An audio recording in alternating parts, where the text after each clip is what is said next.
윤석열 수사무마 의혹을 보도한 뉴스타파 기자의 집을 압수수색한 검찰. 그 과정이 가히 충격적입니다. 90세 노무의 속옷 서랍까지 뒤지고 아이 노트북까지 뜯어낸 정황은 정말 심각한데요.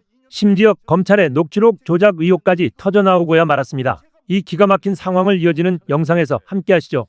2022년 대선은 대장동 대선이었잖아. 이거를 뭐 부정할 사람은 없습니다. 네. 그래서 뉴스타파는 대선 직전에 대장동 관련 검증 보도를 합니다. 대장동 일당의 초기 자금을 마련할 수 있게 해준 부산저축은행 부실 대출 사건을 당시 검사 윤석열이 덮어줬을 가능성에 대해서 보도를 한 거예요. 네. 윤석열이 대통령 후보니까 그리고 대장동 대선이니까 너무나 당연한 보도를 한 겁니다. 그런데 이것으로 윤석열의 검찰이 나서서 허위 사실에 의한 윤석열 명예훼손이라고 하면서 기소해서 지금도 재판을 받고 있습니다. 아, 기자분들을 기소해서. 그렇습니다. 그런데 이게 2022년 얘기잖아요. 네. 지금은 2026년이고 지금 와서 보면 다시 당신 뉴스타파 보도는 사실에 부합해. 심지어 사실에 부합합니다. 네. 자, 그러면 그 사실에 부합하다는 것을 일단 여러분께 보여드리고 어떻게 포괄적인 수사를 했는지 뒤에 보여드리겠습니다. 네. 아, 좋아요. 깔끔하죠? 네, 네. 당시 부산 2021년 부산저축은행 부실 대출 사건의 담당 검사는 윤석열이 맞습니다. 김승원 의원님실에서 마련한 자료를 좀 활용할게요. 네네. 네. 자, 서울중앙지검 검사 윤석열 공소장 보여주세요. 자, 맞지? 예. 공소장. 검사 윤석열은 아래와 같이 공소 제기한다. 맞지? 네. 됐죠. 자, 대장동 초기 사업자 이름이 이강길입니다. 이강길. 좀 적어주세요. 이강길. 그리고 부산저축은행 브로커가 조우형이야. 네. 조우형. 조우영. 근데 이 이강길은 조우형에게 10억을 찔러줘. 그런 다음에 야 부실하게 좀 대출 좀 받아줘. 아, 돈이 필요하니까 돈이 이강길은. 필요하니까. 네. 왜냐면 초기 사업자니까 예. 돈이 필요하니까. 그렇게 해서 불법 대출 알선을 받아요. 조우영한테. 자, 그러면은 요 상황만 봐봐. 그럼 이강길, 조우영 다 범죄자잖아. 네. 맞지? 예. 이거 검찰에서 제대로 수사했으면 오늘날의 대장동 사건은 존재하지 않습니다. 애초에. 맞죠? 네. 근데 실제로 2021년 4월 초만 해도 서울초. 당시 검사 윤석열은 야, 이거 문제가 있다고 판단한 거야. 네. 그래서 브로커 조우영을 출국 금지를 시켜버립니다. 자료 좀 띄워주세요. 자, 2011년 4월 출국 금지 요청 조우형 중수이과장 윤석열. 4월 19일에. 깔끔하지? 네. 이런 식으로 이제 수사 진행됐으면 문제가 될 게 없어요. 11년 4월. 그런데 여기서 이제 변수가 나타납니다. 법조 출입 기자 김만배. 여기서 김만배 이름이 나와요. 오케이. 김만배가요. 검사들 많이 알고 있을 거 아니야. 네, 법조 출입이니까. 그리고 검사 출신 변호사도 많이 알 거 아니야. 네. 김만배가 이 브로커 조우영에게 담당 검사 윤석열의 최측근 변호사 누구야? 특검 같이 했던 사람. 박영수 변호사를 소개를 딱 해줘 버립니다. 뭔지 알겠지? 조우영한테 박영수를. 김만배가. 예. 요거는 제 얘기가 아니고요. 조우영이 시간이 한참 지나서 훗날 검찰에서 이렇게 다 진술을 했어요. 소개해 주세요. 조우영 참고인 진술조서. 제가 2011년 4월 5월경 대검 중수부에 3번 정도 출석해서 조사를 받았습니다. 두 번 출석하기 전에는 박영수 변호사를 만나 상담하면서 수사 협조하는 걸로 결정했고 박영수 변호사에게 박영수 변호사를 통해 검찰 측에 수사에 협조하겠다는 뜻을 전달했습니다. 김만배가 저에게 박영수 변호사를 소개시켜줬습니다. 맞지? 이것도 확인됐지? 네. 자, 조우영은 윤석열 최측근 박영수 변호사를 선임하고 나서 수사가 딱 무마가 돼버리는 거야. 대장동 초기 사업자 이강길 씨가 2026년 3월에 법정에 나와서 관련 증언을 합니다. 네. 서로 입을 맞춘다거나 그런 정도 하다 보니까 조우영 입에서 차 한잔 마시고 다행히 다 무마하고 그냥 왔다. 그러니까 다음 조사는 없을 거다. 걱정하지 마라. 그랬었고 그걸 재확인을 내가 남욱과 정영학한테 또다시 했다. 그랬더니 박영수 변호사를 산 덕에 잘 됐다는 정도만 저는 전해 들었습니다. 네. 자, 조우영의 사촌형 이철수 씨도 같은 내용의 증언을 했습니다. 첫 번째 조사받고 난 다음에 패닉 상태로 전화가 왔고 두 번째 조사를 받고 난 다음에는 너무나 다른 분위기로 커피만 마시고 그냥 나왔다고. 박영수 변호사를 해가지고 조사를 받는데 안 물어보더라 이러는 거야. 조우영이 커피를 마셨네 안 마셨네가 중요한 것이 아니라 그때 당시 윤석열 검사가 조우영 조사의 편리를 봐주었다는 것이 가장 큰 중요 포인트다. 됐죠. 이 내용을 뉴스타파가 보도한 거야. 그 당시에 뭐가 문제야? 문제 없지. 네. 그 윤석열이가 수사 무마한 게 문제지. 그렇죠. 김승원 의원님 나와주세요. 어. 정리 좀 부탁드립니다. 그래서 그때 당시 그 부산저축은행에 대한 총체적인 수사가 이루어졌고 당연히 대장동 사업건도 두 번째 대출 규모이기 때문에 수사가 들어갈 줄 알았는데 아까 조우영 그 얘기 보듯이 처음 조사 받으러 갔을 때는 패닉 상태에 빠질 정도로 세게 조사를 받은 거예요. 네. 이게 이제 맛이 가갖고 이거 어떡하냐 했는데 박영수를 선임하고 가서 커피 한 잔 가볍게 마시고 오면 된다라고 해서 갔더니만 그때는 진짜 부드럽게 조사가 이루어졌고 네. 그 다음부터는 안 부르더라. 와. 그래서 조우영도 살고 이강길 씨도 살고. 그래서 실제로 기소가 안 됐습니다. 안 됐습니다. 실제로. 안 이 대목은 됐고 진짜 공교롭게 제가 증언할 부분이 좀 있는데 있어. 김승원 의원 우리 집 와봤잖아요. 네. 네? 그 동네에 양지 조우영도 타운하우스. 살았고 아, 조우영. 부산저축은행 회장인 박연호 씨도 거기 살았어요. 그 박연호 씨의 부인이 조우영하고 인척 관계예요. 잠깐만 누구요? 부산저축은행 회장인 네. 박연호 씨의 부인이 회장 부인. 조우영 씨하고 인척 관계라고. 둘이 친척 사촌 누나라고 불렀어. 박연호 씨. 그 저는 그 사람들을 저기 2006년부터 알고 지냈었어요. 우리 동네 사람이니까. 아, 알고 지냈어요? 내가 잘 아는 사람들이에요. 오. 희한하게 그렇게 됐어. 오. 그래서 내가 이 말씀을 왜 드리냐면 어느 날 조우영 씨가 저한테 와가지고 박영수 변호사를 아냐는 거야. 네. 오. 아니 그래서 내가 박영수 변호사를 또 알았거든. 그 중수부장 했던 박영수 말하는 거냐. 그러니까 그렇대. 오. 박영수를 네가 어떻게 알고 물어보는 거냐 그랬더니 오. 골치 아픈 사건이 있어서 사람들이 박영수 변호사를 추천을 하는데 선임하라고. 오, 대박. 수임료를 너무 많이 달라고 그래서 오. 그만한 가치가 있는 사람인지 나한테 검증을 받고 싶어서 온 아하. 거야. 오. 수임료를 1억 이상 달라고 하니까 어. 그런 사람한테는 그렇게 해서 하는 게 효과가 있습니까? 어. 사기당할 수도 있는 거잖아요. 네, 내가 네. 변호사니까 와서 물어봤던 거예요. 그래서 제가 무슨 사건인데 그러냐? 그랬더니 중수부 사건이래. 그러면은 그 상황에서라면 박영수를 추천하는 게 그 업계에서는 자연스러울 거다. 근데 결과에 대해서는 장담을 못하지만 그 사람들이 통상 그렇게 요구한다. 걔들의 생태계에서. 오. 그렇게 얘기한 적이 있었거든. 와. 그러고 나서 얼마 있다가 이제 내 동네에서 봤을 거 아니야 또. 그래서 괜찮아? 그랬더니 아, 잘 됐어요? 이렇게 하는 거야. 그때 얘기해 주죠. 조우영 씨가. 공범이네? 도와줬네. 공범이네? 아니 내가 근데 그런 일이 있어서 와. 아니 그럼 그 2011년도네요. 그때 일이야. 그 2011 년이야. 그러고서 잊고 살았는데 저 일이 터질 때 초반에 네. 조우영이 등장할 때 내가 머릿속으로 저 변호사가 박영수였나 그러면 그걸 봤더니 박영수인 거야. 와, 대박 사건이야. 진짜 황당했어요. 좀 아다리가 맞나?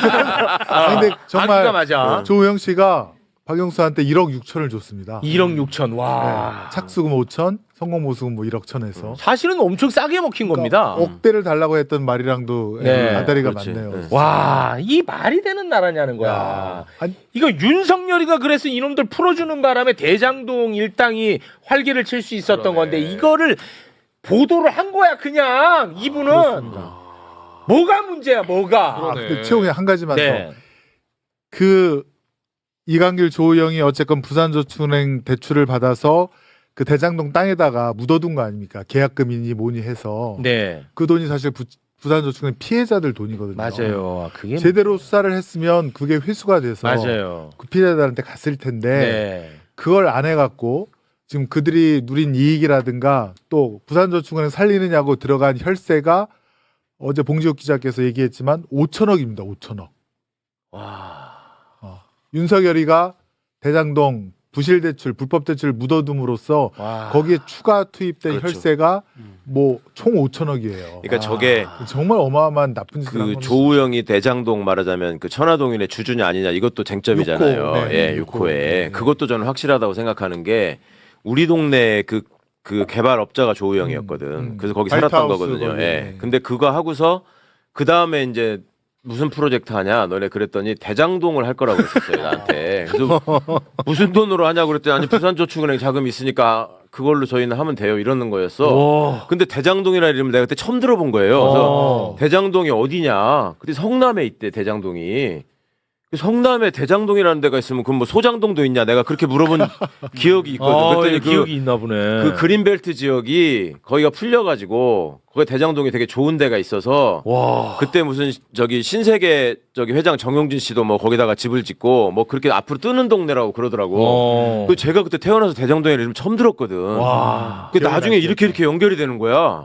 이분은 진짜 검찰계의 포레스트 검프야. 그러니까 진짜 이해하잖아. 와, 진짜 대단합니다. 아, 내가 생각해도 진짜 내가 이거 윤석열이하고는 정말 진짜 알겠네. 윤석열이 사건은 다 들어가 있어. 재밌다. 고발사주 들어가 있지, 도이치모터스 들어가 있지, 다 들어가 있어, 다 들어가 있어. 양평만 못 가봤네. 와, 재밌네. 자, 너무 당연한 보도를 한 겁니다. 그리고 잘된 보도야. 그럼요. 이거 상 받아야 되는 보도야. 네, 네. 사실 대선 후보자 검증을 위해서 꼭 필요한 보도였어요. 그렇습니다. 자, 그런데 이럼에도 불구하고 명예훼손 사건으로 대대적으로 윤석열의 검찰은 수사에 들어갑니다. 이제부터가 이제 시작입니다. 네. 네. 말도 안 되죠. 이것은 뉴스타파 기자들 그리고 뭐 봉지욱 뭐 이름도 이상한 봉지욱 요런 기자들을 혼내주기 위해서 대대적으로 벌인 것이 아니고 이것 또한 당시 이재명 대표를 잡기 위해 꾸민 일로 보입니다. 이게 굉장히 중요하거든요. 맞아요. 그게 핵심. 2023년 2월 윤석열의 검찰은 이재명 대표를 대장동으로 잡아놓으려고 했으나 체포 동의안이 부결되면서 여기서 꺾여버립니다. 그러자 윤석열의 검찰은 여기서 포기하지는 않을 거 아니야. 네. 야, 이렇게 우리가 죽을 수는 없다. 대장동도 계속 더 살리면서 이 건을 이재명하고 봉지욱이라든지 뉴스타파 이런 기자들이 같이 합작을 해가지고 모의한 걸로. 모의를 해가지고 지금 거짓 프레임으로 여론 형성을 하려고 한다라고 하면 힘을 더 받을 거 아니야. 네. 그래서 시작된 게 이 명예훼손 사건으로 보는 게 타당합니다. 맞아. 맞죠? 네, 맞습니다. 근데 제가 말씀 듣다 보니까 네. 이게 남의 사건 같아요. 아니 내가 제일 잘하는데. 아니 내가 제일 모르고 여기 계신 분들이 아니 여기 앵커 아니 앵커께서 아니 제가 종종 이제 이 건 가지고 여기저기서 얘기를 좀 해달라고 연락을 받는데 앞으로는 대신 나가시고 아 그래서 저도 너무 이제 중간중간 말씀하실까 싶어서 이렇게 뵈면 이렇게 봤거든요. 근데 표정이. 너무 그런 일이 있었어. 듣게 되네요. 이게. 들어올 부분이 또 맞아요, 있을 맞아요. 겁니다. 네. 네, 됐죠. 네. 자, 그런데 지금부터 그러면 얼마나 이제 검찰이 폭력적으로 요거를 이제 수사를 했는지 좀 살펴보겠습니다. 묶어가지고. 예. 먼저 2022년 대선 당시에 민주당 후보는 이재명 후보였잖아요. 네. 이재명 후보 캠프에서 대장동 관련 대응 TF 같은 게 있었어. 네. 거기서 일을 했던 사람이 있어요. 네. 바로 김우철이라는 사람입니다. 처음 듣죠? 네. 처음. 김우철이라는 사람도 이 명예훼손 사건에 엮어가지고 검찰이 엄청나게 괴롭혔어. 나는 이거는 어제 처음 들었거든요. 네. 어제 국회에 나와서 이분이 증언을 하는데 이거를 꼭 봐야 돼. 왜냐? 나도 이렇게 당할 수 있는 거야. 김우철이 유명한 사람도 아니잖아요. 네. 그렇습니다. 네. 아무도 모르잖아, 김우철. 걸리면 그냥 이렇게 박살 나는 거야. 영상으로 보겠습니다. 저는 윤석열 명예훼손 혐의로 그 당시 압수수색을 당했는데 압수수색 영장에 나오는 김만배, 허재현, 진학림, 조우영, 이철수 이런 분들을 첫 번째 조사에서 그분들 전화번호도 없고 통화 내역도 전혀 없다는 걸 검사가 다 확인했거든요. 그러면 당연히 빨리 수사를 종결해야 되는데 10시에 가서 새벽 4시, 5시까지 6번이나 2년 동안 조사받았어요. 포렌식 하면 거의 몇십만 건 사진이나 파일이 나오지 않습니까? 그걸 전부 다 소명을 다 해야 되고 핸드폰에 있는 한 9,000명 그 사람들 통신 내역 조회 전부 다 해가지고 사돈의 8촌까지 전부 통신 내역 조회했어요. 내 동생 결혼식 때 내 처음 받는 재수 씨 친정 오빠 그런 분들은 30년 동안도 본 적도 없는 사람들 다 통신 내역 조회해가지고 사돈 민주당이 있으니까 내 이렇게 피해 당한다고 전부 다 인간관계 이간질 시키고 제가 2년 동안 국회 정책연구위원 2급으로 있었습니다. 제가 무슨 도주하고 한다고 출국 정지 시켜가 아파트에다 딱지표 한 달이 멀다 하고 붙이고 말입니다. 아무도 책임지지 않아요. 윤석열 정권에서 제가 무혐의 처분 받았지만은 누구 한 사람 미안하다 전화한 사람 있습니까? 제 어머니 지금 90 앞두고 계신 분 침실까지 전부 다 압수수색 수사관 3명이 들어가가지고 조사하고 속옷도 다 뒤지고 서랍장까지 뒤지고 그래가 이게 무슨 민주공화국이에요 이게? 무혐의 받았어. 윤석열 정권에서 제가 무혐의 받은 사람이에요. 언론이 지금도 유튜브에 들어가서 쳐보세요. 조영 씨 이런 분하고 저 통화 한 번 한 적도 없어요. 이철수 제보 현장에 제가 있은 걸로 해가 정치공작 기획했다고 지금도 유튜브 다 퍼나르고 있어요. 보수 언론에. 근데 듣는데 소름 끼치는데 진짜. 진짜 눈물 납니다 저는. 저 김우철 위원님은 당직 생활도 오래 하셨고 국회에서 저 분야에서 굉장히 말하자면 산전수전 겪으신 분이에요. 전문위원으로. 저는 저 양반 보복당한 거 아닌가 싶은 생각도 들어요. 예전에 제가 변호사 시절에 무슨 이명박 때 왜 총리실 민간인 사찰 사건 막 이런 것도 있었잖아요. 그 사건 수사 기록이나 이런 거를 이제 제가 갖고 있잖아요. 변호사니까. 네. 그러면 그런 거 이제 입수하기 위해서 백방으로 노력하시고 그런 거 내가 되게 저분한테 전달했거든. 그러니까 검찰의 약점, 검찰의 비리 이런 것들에 대해서 굉장히 말하자면 그런 천착을 해오신 분인데 보복성으로 저렇게 하지 않았을까 싶은 생각도 있어요.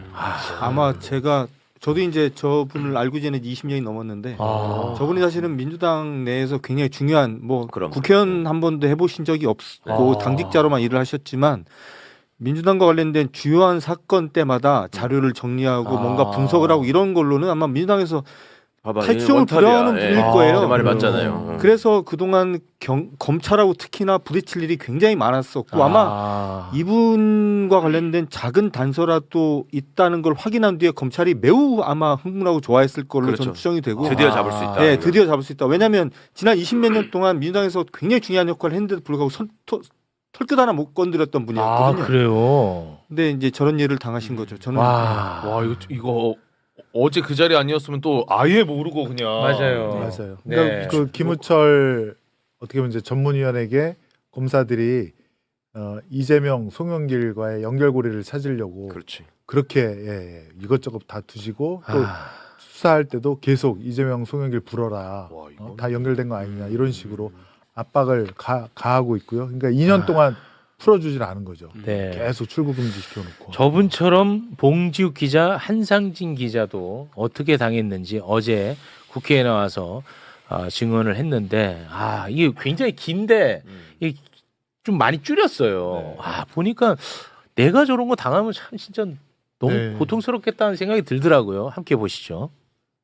법원이 압수수색을 허락하지 않은 범위에 대해서도 압수수색이 진행됐습니다. 심지어는 저희 딸아이가 쓰는 노트북까지 다 분해해서 외장하드 물려서 다 열람했습니다. 이메일을 2,000건이 넘는 이메일을 다 열람했습니다. 지금 국민의힘에서 윤석열 커피라는 프레임으로 수사 시작부터 계속적으로 말씀을 하고 계시는데요. 저희는 윤석열 씨가 커피 타줬다라는 보도를 한 바가 없습니다. 제 사건에서는 조우영 씨와 제가 통화한 사실이 없습니다. 근데 저와 조우영 씨가 통화를 4번 한 것처럼 녹취서를 조작을 해놨습니다. 왜 하필 강백신 팀에서 자꾸 이런 녹취서 조작이 나오냐?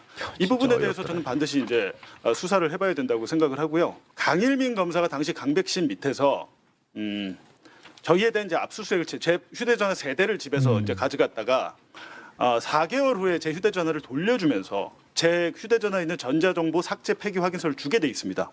근데 그나마 저희가 기자니까 그거라도 준 거지 일반인들한테는 그거 주지도 않더라고요.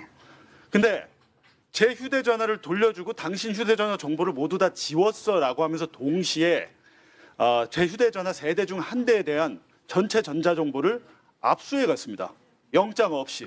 강백신 팀에서 다 이루어진 일입니다. 이창주 수사관, 중앙지검 반부패 수사관 나와 계신데 저희 집에 아침에 새벽 4시부터 기다렸대요. 제가 초등학교 6학년 딸아이 학교 데려다 주려고 나왔더니 8시 한 30분경에 저희 아파트 복도 엘리베이터에서 저를 기다리고 있다가 저한테 검찰 수사관증을 보여줍니다. 그래서 제가 알겠다. 아이를 그러면 일단 학교에 보내야 되니까 같이 가자. 안 된대요. 그래서 어떻게 하냐 그랬더니 부인한테 데려다 주라고 해요.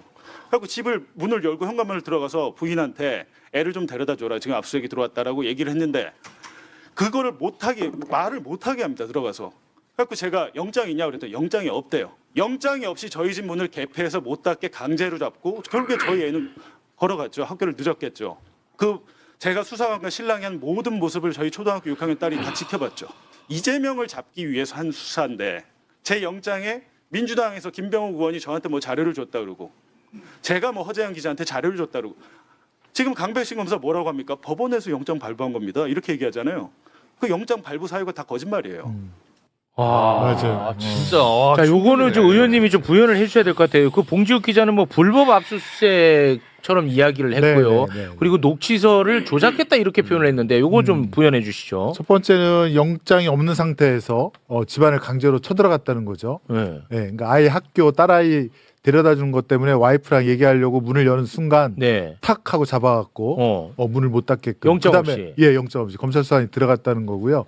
두 번째는 저희 자료화면 혹시 첫 번째 거 봉지욱 압수수색 영장 이 보시면 법원에서 다 사선입니다. 다 그어버립니다. 이거 하지 마, 이거 하지 마. 딱 하나 살려둔 거 저건데 저거 다 사선 그어진 것들도 다 가져갔다는 거예요. 지금. 압수수색을 다 해갔다는 거고요. 기각시킨 것도 자료를 가져갔다. 그렇습니다. 네. 이게 사실 명예훼손, 이게 보도에 의한 명예훼손이니까 지금 그들이 말하는 범죄 자료는 다 보도에 이미 나와 있지 않습니까? 뭘 더 할 필요가 없어요. 맞아요. 그게 본질이야. 네. 맞습니다. 그것만 보면 돼요. 네. 그게 사실인지 아니지만 판단하면 돼요. 그렇죠. 그러면 사실은 강백 씨는 대장동 수사를 윤석열이 덮었는지 그걸 수사하면 되는 거예요. 맞습니다. 근데 그러지 않고 수정해야 될 것 같은데 지금 네. 의원님 말씀이. 말씀해 주십시오. 그러니까 저와 봉지욱 기자가 같은 날 압수수색을 당했고요. 영장 내용이 똑같습니다. 그러니까 법원이 발부한 내용이 똑같아요. 가에서 사까지 항이 쭉 있는데 그 중에 바항 하나를 제외하고 나머지 그 판사가 다 지웠습니다. 네. 근데 지금 봉지욱 기자 같은 경우는 영장 제시도 없이 문 막고 했다는 거 이제 제일 크고요. 신분증만 보여줬다는 예, 거잖아요. 그리고 이 봉지욱 기자 휴대폰을 열어주지도 않았는데 열었어요. 근데 실리콘 골무를 가지고 와서 연 것으로 추정이 되고 있습니다. 여기에 대해서 저희가 문제 제기를 했는데도 불구하고 검찰은 묵묵무답이고요. 그러니까 저 같은 경우는 저희 영장을 보면 집에 있는 노트북 같은 건 손을 못 대게 돼 있어요. 그렇죠. 유일하게 집에서 압수할 수 있는 건 뭐냐면 휴대폰, 태블릿 등 통신기기예요. 그리고 USB 저장 장치 요것만 가져갈 수 있게 돼 있어요. 네네. 그래서 집에 있는 노트북은 못 열어봅니다. 근데 저희 집에 들어와서 아무렇지 않게 집에 있는 그러니까 뭐 쓰다가 이제 버려놓은 노트북도 네. 있잖아요. 집집마다. 네. 서너 개를 가져다가 전원을 켜서 전원 안 켜지면 아예 열어가지고 외장하드 꺼내가지고 물려서 열람을 다 하고 저희 집에서는 이메일 검색할 수가 없게 돼 있는데 제가 저희 딸아이가 쓰던 노트북 잠깐 빌려서 이메일을 봤는데 그거를 열어가지고 이메일 2,100개가 넘는 이메일을 다 열람을 했어요. 사진 다 확인하고 당시에는 제가 몰랐는데 나중에 제 영장을 komkom히 보니까 이게 불법인 걸 알아서 제가 지금 국가배상 소송을 지금 제기놓은 상태고 그러니까 저는 근데 하고 싶은 얘기가 뭐냐면 그러니까 하나만 더 덧붙이면 지금 의원님께서 말씀하신 게 집에서 이렇게 불법적으로 압수해서 다 가져갔다고 했는데 가져가지는 않았습니다. 봉지욱 기자나 저희 집에 가져갈 게 별로 없어요. 가져갈 게 없어서 휴대폰 정도만 뺏긴 거 그건 이제 정정을 좀 해드려야 될 것 같고 저는 이게 이제 하고 싶은 말이 뭐냐면 검사가 그러면 몰라서 영장 내용을 몰라가지고 자기들이 이렇게 불법 압수수색을 실수로 한 거냐? 전 그렇게 보지 않습니다. 대한민국에서 수사 제일 잘한다는 애들이 모여있는 서울중앙지검 특수부 검사들 아니에요? 네. 이 사람들이 몰랐겠어요? 당연하죠. 다 알고 있는데 그냥 늘상 하던 거 있고 일반인들한테는 이렇게 해도 별 문제되기도 안 하고 그냥 대충 넘기고 갈 수 있으니까 아마 했을 겁니다. 예. 그리고 봉지욱 기자 집에는 8명, 저희 집에 6명이 쳐들어왔어요. 그러니까 생각을 해보세요. 이렇게 집에 저 혼자 있는데 6명이 갑자기 쳐들어와서 6명이 갑자기 이렇게 쫙 흩어지듯이 헤쳐 모여 하듯이 방방이 집안에 있는 온갖 곳으로 쫙 헤쳐 모여서 압수수색을 진행을 하는데 저 같은 경우는 변호사가 그나마 뒤늦게라도 와서 그럼 2명이잖아요. 2명에서 6명 어떻게 쫓아다녀요? 못 쫓아다니죠. 봉지욱 기자는 저희가 변호사를 보내지도 못했습니다. 왜냐하면 저희 뉴스타파 사무실이 동시에 압수수색을 당하는 바람에 저희가 선임해놓은 변호사가 2분밖에 안 계셔가지고 봉지욱 기자 집은 봉지욱 기자 혼자서 대응을 한 거예요. 그러니까 집안에서 뭘 하고 있는지를 알 수가 없고 그러니까 나중에서야 뭐 휴대폰이 열려 있는 것들을 확인했는데 이거는 그냥 우연히 뉴스타파에서 우연히 발생한 사건이다. 저는 그렇게 절대 보지 않고 이건 그냥 검찰이 지난 수십 년간 켜켜이 쌓아온 불법 수사의 그냥 관행과 습관들이 그냥 이번 기회에 터져나온 거기 때문에 잘 됐다. 끝 보자. 끝 봐야 돼. 끝 보자. 뭐 그런 말씀 드리고 싶어요. 의원님, 하나만 지금 빠진 게 봉지욱 기자 중요한 얘기했어요. 휴대폰 3개를 가져갔다가 돌려주면서 한 개는 영장도 없이 지네들이 그 기록을 또 다 저기다가 서버에다 심었다. 이게 그 예전에 한 번씩 나왔다가 그냥 디넷. 술면이 사라지는 디넷이에요. 디넷, 캐비넷. 그러니까 압수수색 영장으로 전자 기록물을 볼 때는 그 필요한 부분만 한정해서 봐야 되고 그래서 피의자가 입회를 해가지고 이거는 그래 상관없는 거니까 하지마 하면서 필요한 것만 가져가게 해야 되는 겁니다. 근데 이것들이 그거를 전체를 통째로 지네 서버에다 올려버리는 거예요. 그러니까 정확히 말씀을 드리면 봉지욱 기자가 나중에 전자정보 폐기 확인서를 받았어요. 근데 한 장을 더 준 거예요. 보니까 폐기 확인서를 봉지욱 기자에게 교부해 준 날 다시 압수된 서류를 하나 주는 거예요. 그러니까 뭔 말이냐면 휴대폰을 가져갔잖아요. 그래서 열어서 포렌식 끝났어. 그럼 남아있는 이제 전자정보를 폐기를 하죠. 폐기 확인서를 주면서 압수했다라는 서류를 줘. 무슨 말이냐면 폐기한 거를 다시 압수한 형태로 보이는데 지금 어쨌든 검찰은 자기들은 아니다라고 지금 항변을 하고 있는 것 같은데 그럼 이것도 한번 따져보자. 수사에서 한번 따져보자. 저는 좀 그런 입장입니다. 자, 갈 길이 멀기 때문에 그리고 이거 진짜 심각합니다.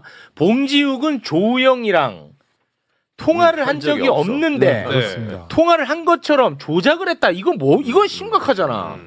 정말 자료 좀 띄워주세요. 통화 내역, 녹취록 표지에 통화 내역 그다음에 녹취록을 조작의 달인 강백신.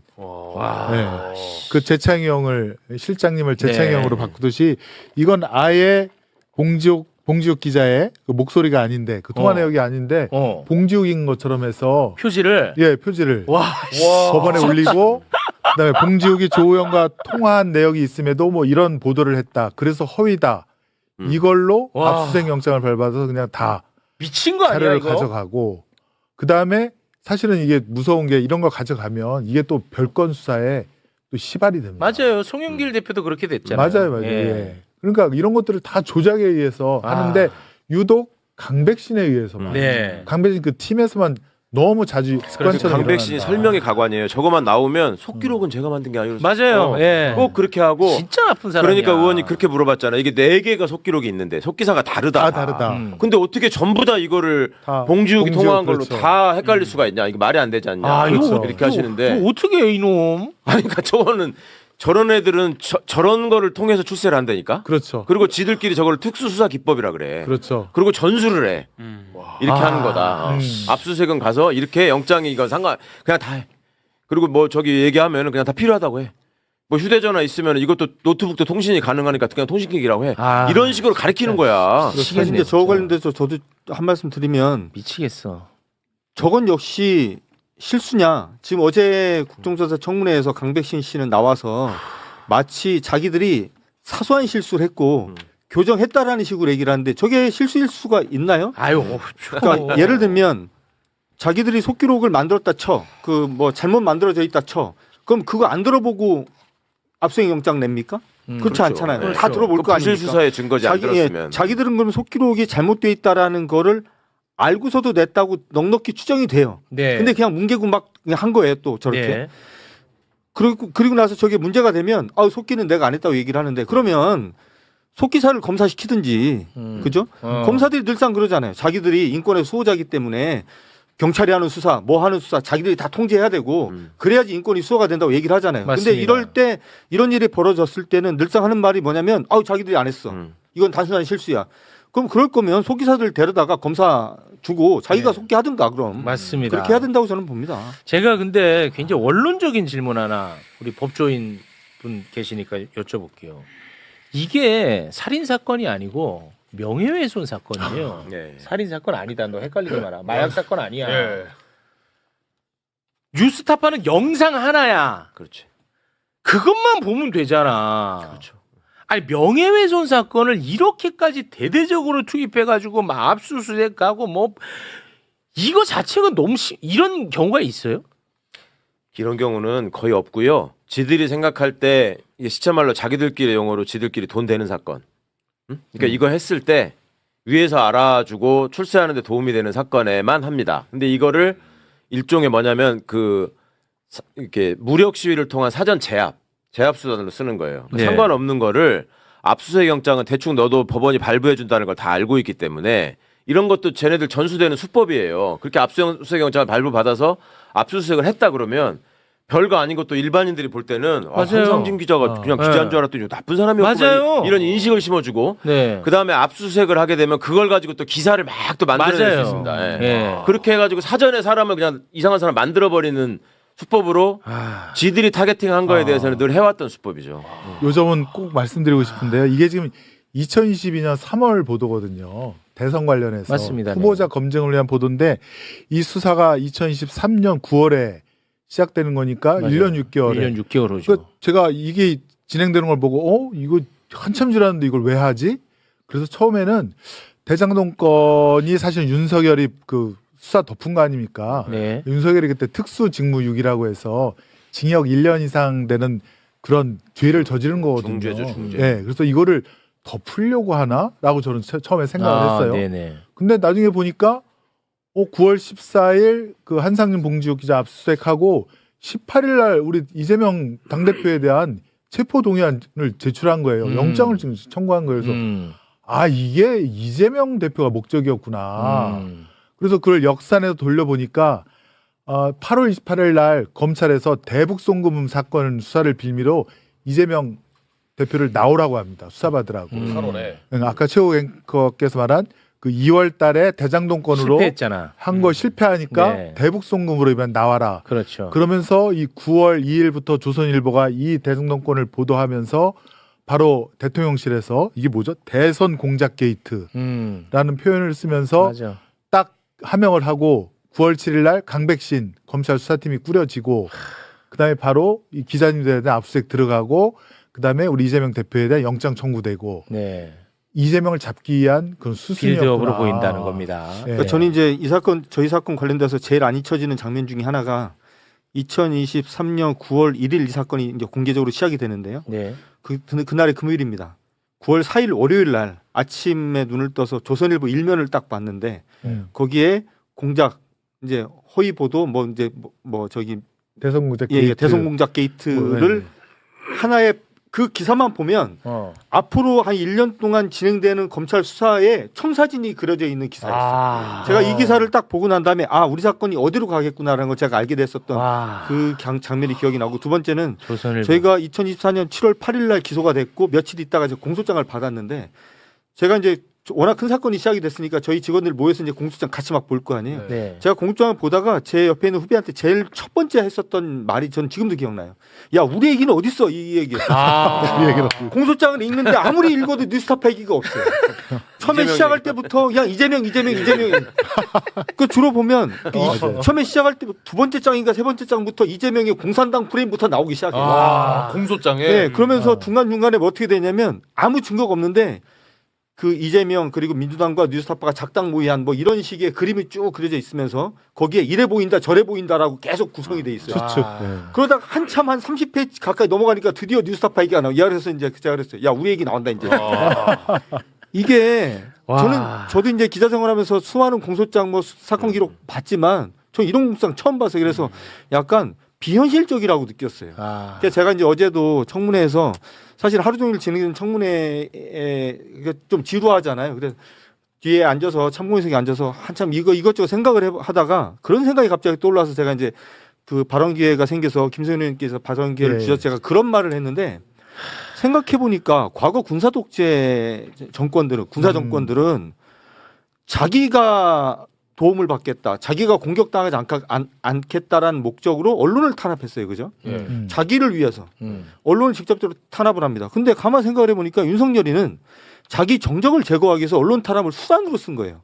최소한 그전에는 언론 탄압이 목적이었어요. 근데 이거는 나를 탄압한 게 얘한테는 수단에 불과한 거예요. 나를 죽이기 위한 게 아니고 내 입을 막는 게 문제가 아니고 맞아. 정적을 제거하고 정치권을 재편하기 위해서 그냥 언론 그리고 언론 탄압을 수단으로 쓰는 거예요. 제가 그래서 그런 표현을 썼는데요. 죄질이 매우 불량합니다. 맞습니다. 이자들은. 네. 그래서 제가 이거는 끝을 봐야 한다. 좋습니다. 네, 그 생각이 좀 반드시. 들었습니다. 죄질이 매우 불량한 강백신. 네.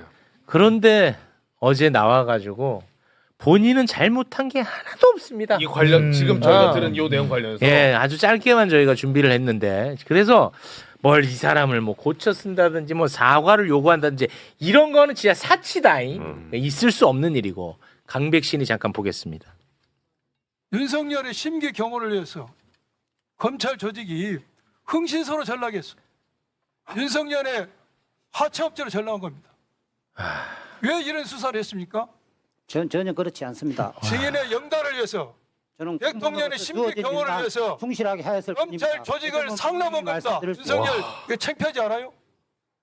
부끄럽거나 창피한 일 한 적 전혀 없습니다. 부끄러움을 알면 이런 줄 안 했겠죠. 부끄러움을 아시기 바랍니다. 소리 안 지르네. 알만한 사람한테 얘기를 해야지. 저 어떻게 하면 저렇게 될 수 있을까가 진짜 그러니까 이게 이제 내가 이렇게 해도 나는 뒷배가 든든하다라는 자신감이 있어야지 저게 일부나마 이해가 되실 거예요. 그렇죠. 보통 사람 같으면 저럴 수가 없잖아요. 그렇죠. 쫄리죠. 아니 눈앞에서 봉주욱이 서 있는데 봉주욱 기자 조우영도 있는데 그렇지. 통화 안 했다고 그러는데 녹취록이 나왔는데 나오지. 카메라에 지금 중계되고 있지. 보통 사람 같으면 이럴 일이야. 그리고 왜 내가 저럴까? 죽이려고 했던 사람이 대통령 됐지. 그렇지. 근데 이제 윤석열이가 감옥에 갔는데도 왜 저러냐 이렇게 많이 말씀하시는데 강백신이가 저기서 무슨 생각을 할까? 제가 추정하기에는 거기 앉아 있는 국힘 의원들이 보이는 거예요 눈에. 네. 내 다음 자리는 저기야. 그럴 수도 있고. 아니 뭐 유상범이네 곽규택이네 뭐 권성동이네 옛날에 검사 시절에 뭐 했는지 다 알아 걔들이. 주진우가 뭐 했는지 알아. 한동훈이가 뭐 했는지 알아. 그 내 다음 자리는 저기야. 당신들 지금은 이러지만 나중에 봅시다. 뭐 이런 생각이 있는 거고. 기왕 여기까지 온 김에 이제 나는 파이팅으로 가야겠다. 그렇지. 여기서 물러나는 순간 나는 저 자리로 가는 길만 늦어질 뿐이야. 이 생각이 더 앞서는 거고. 그 다음에 검찰개혁 한다고 뭐 어쩌고 하지만 검찰개혁. 또 어찌어찌 해서 우리가 수사권 약간 남겨가지고 또 후배들이 복수해 줄 거야. 또 살아난다. 그리고 뭐 윤지당 정권이 영원히 가겠어? 좀 지나면 다시 복구하는 거야. 맞아. 이게 하나 있는 거고 그 자신감이 또 역사적 배경이 있습니다. 제가 보기에는. 그 뭐가 있냐면 제가 특검 다녀와서 이 악의 뿌리가 정말 넓고 깊다라는 얘기를 하더라라는 말씀을 드렸잖아요. 방첩사가 지금 한 짓거리가 기무사가 만든 계엄령 문건, 과거에 전두환이가 했던 쿠데타를 바탕으로 해서 지금 시나리오를 만들어 한 것 같거든요. 제가 보기에는. 그러니까 그 수십 년 동안 이어내려온 얘들의 전통이 있는 거야. 네. 아까 한상진 기자가 이런 공소장 처음 봤다고 하셨는데 80년대, 70년대 그런 공소장이 흔했어요. 시국 사건에서. 그러니까 유시민 같은 사람을 예를 들어서 간첩으로 만들어야 될 때 배우의 문익환 목사가 있다 이런 식으로 할 때 쓰던 수법이야 저게. 앞에부터 공산당 얘기 쓰고 몇십 장을 쭉 쓴 다음에 그 사람 얘기는 나중에서 세상에 불만을 안고 이런 말에 현혹돼가지고 이렇게 한 거다라는 식으로 나온다고요. 그게 그대로 살아있는 거예요. 그 유전자가 지금. 이게 끔찍한 겁니다. 검찰청 없애. 알았지? 그래, 검찰청 어떻게든 없애. 없애볼게. 아니 그때 아까 한상진 기자가 당시 이재명 대표를 잡기 위해서 지금 뉴스타파하고 한상진 기자, 봉지욱 기자를 마치 이제 수단으로 쓴 것처럼. 근데 제 생각은 좀 달라요. 그때 뉴스타파는 부산저축은행 관련해 가지고 윤석열의 어떤 그 문제의 핵심에 가장 근접해서 취재했던 매체였거든요. 네. 그러니까 본인 입장에서는 어떻게든 뉴스타파로 손보고 싶었을 거예요. 그래서 수단으로만 이용했다고는 생각하지 않습니다. 네, 뭐 양수겸장으로 갔겠죠. 네. 양수겸장. 사실은 그때 이제 지역 신문 중에 뭐 박재동 화백 만화도 싫고 상당히 윤석열 정권의 비판적이었던 지역 신문의 사주에 대해서도 아주 가학적인 보복적인 수사가 또 들어와서 아주 거기를 초토화시키기도 하고요. 그다음에 성남 FC 건 관련해서는 성남 지역의 중소기업들 수십 개를 다 압수수색을 해버립니다. 그래갖고 그 기업체가 완전히 멘붕이 빠지도록 아마도 수백 개의 업체라고 저는 알고 있는데 그러면서 이제 압수수색한 수사관이 가면서 뭐라고 한마디 했냐면 생각대로 아무것도 없네요 하고 가버린다. 회계 담당자는 완전히 병원에 입원할 정도로 충격을 받고 그런 일들이 윤석열 정권 하에서 비일비재했고 어쨌건 이재명 그때 당대표를 잡기 위한 목적을 갖고 그 수많은 피해자들을 양산한 네. 윤석열 정권 정치검찰의 행태는 이번에 제대로 단죄를 해야 그렇습니다. 처벌을 받아야 이게 끊어진다 네. 없어진다. 근데 지금 이 특위에서 검찰의 이 포갑적인 민낯이 드러나는 과정인데 언론은 일단 첫째 쓰지 않습니다. 근데 가끔 쓰는 곳이 있습니다. 쓰는데 어떻게 쓰냐? 특위 위원들의 포갑적인 모습을 써요. 이거는 미친 나라인 것 같아요. 저는 솔직히. 아니 진짜 좀 기본적으로 미칠 것 같아요. 공범이기 때문에 그렇죠. 예전에 검찰이 수사하고 하는 거 신나게 중계방송 했잖아. 같은 편 돼가지고. 네. 그러니까 지 얼굴에 침 뱉는다는 생각도 있을 거예요. 이거를 지금 드러나고 있는 사실을 보도하면 사람들이 옛날 기사를 찾아가지고 야 니네 옛날에는 왜 이렇게 했어라고 하는 것도 두렵겠지. 기록이 다 남아있어. 그 당시에 뉴스타파 막 압수수색 들어가고 할 땐 보도 많이 났었죠. 그때는 뭐 보도가 어마어마하게 났었죠. 왜냐하면 범죄자들이니까. 저는 압수수색 당일날 뭐 저희가 만든 영화에도 찍혀 있지만 압수수색을 당하면서 압수수색을 당하고 있는 저희 집 TV로 YTN에서 저희 집 압수수색되고 있는 생중계가 되고 있는 걸 보는데 진짜 기분이 묘하더라고요. 와, 그랬어요. 너무 재밌었어요. 아이 뭘 재밌어. 네, 알겠습니다. 그러니까 그때는 딱 보면은 뉴스타파가 이재명을 대통령으로 만들기 위해서 네. 공작을 하는 공작기관으로 보도를 하는 맞아요. 거예요. 공작기관. 완전히. 네. 한 건 잡았어. 자, 더 이야기를 나눠야 됩니다만 시간 관계상 지금 더 기다리는 위원분들이 많이 계십니다. 예, 또 서해 공무원도 가야 되거든요. 예, 두 분과는 일단 여기서 인사를 나누겠습니다. 두 분 너무 감사하고요. 특히 우리 기자님 힘내시고요. 아유 감사합니다. 네, 두 분 대단히 고맙습니다. 네, 고맙습니다. 감사합니다. 근데 무섭네요, 진짜. 무섭지. 진짜로 진짜 내가 무서워. 저렇게 될 수 있다라고 생각하면 그렇습니다.